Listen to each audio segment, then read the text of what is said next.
TV Araguaia apresenta Conversa com Halum. Estamos de volta com o nosso Conversa com Halum, aqui com o amigo Ulanis. Agora vamos começar a entrar na parte boa, né? Deixar você, telespectador, com água na boca. Você me disse que o melhor elemento que nós temos para assar uma carne é o carvão. Tem muita gente que usa churrasqueira elétrica, churrasqueira a gás, aquela panela air fry. E aí, qual que é a diferença de uma para outra, Ulanis? Então, eu falo que o churrasco é democrático por isso, né? Porque todo mundo dá um jeito. Quem mora em apartamento não tem uma churrasqueira, você dá um jeito ali. Usa uma churrasqueira elétrica, usa um a gás ou air fryer. O carvão, ele tem a característica de marcar muito o sabor da carne, né? A brasa, a fumaça, o calor que ele gera, que é potente, marca muito na carne. E é o que dá a característica de um churrasco bem feito, né? Com aquele sabor de churrasco mesmo, é o carvão. Mas hoje você tem umas tecnologias. Eu em casa, eu uso carvão. Às vezes eu uso lenha também, coloco uma lenha para queimar ali. Eu não uso em casa a churrasqueira elétrica e nem churrasqueira a gás. Eu não gosto da churrasqueira a gás. Para mim não dá o resultado que eu quero. A elétrica eu não preciso porque eu moro em casa. Mas quem mora em apartamento tem dificuldade, eu uso uma elétrica ali.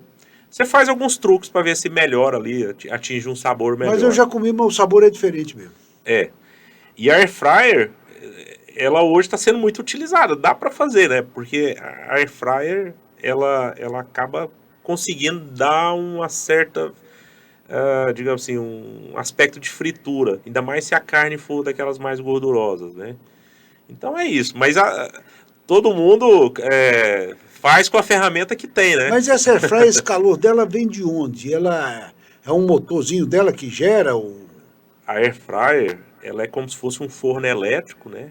Ele tem uma resistência ali que aquece bastante, mas ele tem um ventilador que produz um vento. Então esse vento quente, esse vento quente, ele faz um efeito maior no alimento. Então é como a partícula de ar aquecida, ela é acelerada ali pelo vento e ela colide com a carne e provoca uma espécie de fritura, né? Ainda mais na camada de gordura. Então a air fryer desses todos, ela é a melhorzinha, né? Ah, é?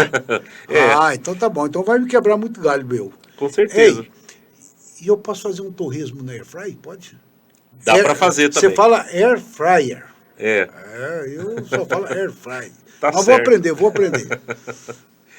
Dá para fazer, porque o torresmo, ele é né, a pele do porco ali, com a camada de gordura, ele é muito gorduroso. E ela se adapta. A air fryer serve muito para carne gordurosa. Esse conceito dela de assar, né? De assar sem cocção óleo. dos alimentos, né? Então dá para fazer ali. Você corta em pedacinho, põe ali 200 graus, deixa meia hora, vai, de vez em quando dá uma sacudida ali, que ele vai pururucar, vai ficar crocante. Dá certo. Então tá bom, mas vamos voltar para o nosso churrasco, É, né? melhor. O nosso churrasco. Você disse o seguinte, de acordo com a renda que o cidadão tem, ele vai procurar um tipo de churrasco, né? Aqui no Brasil tem muito essa separação de carne de dianteiro, carne de traseiro, qual carne que é mais macia, qual que não é. Eles já dizem que o gado europeu não tem isso, o dianteiro e o traseiro é tudo igual. Mas eu te perguntar o seguinte, o jeito de cortar a carne, o jeito de dar o ponto na carne, interfere na maciez dela? Interfere. Existem cortes que eles possuem uma fibra mais longa, mais alongada. Você consegue ver visual, você vê que a fibra dele é bem mais alongada. Eu vou dar um exemplo da fraldinha. Você pega uma fraldinha, você abrir ela aqui na mesa, você vai ver que a fraldinha ela tem uma fibra assim, que ela é alongada. E o melhor jeito de você servir a fraldinha é você cortando contra a fibra dela. Porque você vai ter, pro mastigar, você vai conseguir desfazer ela, né? E já tem outras carnes que a fibra é mais curta. Então, também influencia, mas nem tanto. Porque dependendo, igual a picanha. Vamos pegar, por exemplo, a estrela maior do estrela churrasco. maior que a picanha. A picanha, de todo Xará, jeito que você não tem fizer. uma foto de uma picanha aí não, Xará? Aqui é uma picanha, só que ela Ó. tá inteira. A essa aqui. gordura tá para baixo. Eu tô fazendo ela aqui inteira. Bom. Tem um jeito de fazer também. E essa que tá dependurada aí? Ali são cortes, são o que a gente chama de tomahawk, né? Que é o osso da costela com o contrafilé, com a serra e com a capa da costela ali, ó. E o osso, a parte do osso desencapado ali. A gente chama de tomahawk. Tomahawk porque ele se assemelha à machadinha dos indígenas americanos lá que chamava tomahawk. Então, realmente ele parece uma machadinha. Se você pegar no cabo do osso, ele vai... E aí, esse corte ele é muito saboroso, mas ele é um corte que ele requer uma instrução para poder fazer, porque você atingir o ponto corretamente, a maciez da carne. E ele fica mais longe da churrascaria, mais distante da churrasqueira, então é só com calor mesmo que ele vai assando. Neste caso aqui, a gente aplicou a técnica de fazer ele de um assado bem mais demorado, porque aí eu consigo assar ele por dentro, devagar, e depois eu desço da churrasqueira para a grelha, desço do varal para a grelha, só para tostar por fora, porque eu já tenho o ponto dele por dentro do jeito que eu gosto, que é suculento, a carne rosada por dentro. Essa questão do ponto ela é uma discussão infinita, né? E eu costumo dizer que o ponto é de cada um, respeitando todos os jeitos de fazer. Eu sou um leigo aqui, eu vou te falar. Um dia eu estava num churrasco com um amigo, ele desse todo poderoso, achando que era um entendido de churrasco e tal. E aí, de um determinado ponto, a carne já era mais espessa um pouquinho. E aí, deu um ponto assim que ele pegou o garfo que ele estava assando, ele só apertou a carne um pouquinho e começou a borbulhar-se um suco. Né? O suco da carne começou assim a borbulhar e falou assim, olha, esse aqui é o sinal de que ela está ao ponto. Quando ela começou a borbulhar aqui, está ao ponto. Mais do que isso, é o ponto a mais e depois a bem passada. E tá bom, isso aí eu aprendi. Não fiz ainda não, mas aprendi. É isso mesmo, Lando? Também, tem vários jeitos de você saber. Assim, o churrasco, você vai treinando e vai se adaptando, né? E você vai começando a ter suas próprias técnicas também. Eu costumo apertar a carne sem exatamente ter que sair um suco, mas eu aperto ela, dependendo da forma como ela reage ao aperto ali, eu sei se ela está no ponto ou não. Se ela estiver muito mole, é porque ela ainda tá crua por dentro, se estiver muito mole. Se ela estiver um pouco mais rígida, é porque ela já atingiu o ponto que eu quero. Né? Então, são técnicas que a gente pode mostrar depois na TV. Fica mais fácil. No Mundo Agro, vocês vão assistir o Mundo Agro? No Mundo Agro vocês vão ver isso. Vai dar tempo de mostrar, não vai, Ulandes? Vai. Ei. Aí é uma E aí, picanha. Ulandes? Isso é uma picanha, eu fiz ela inteira.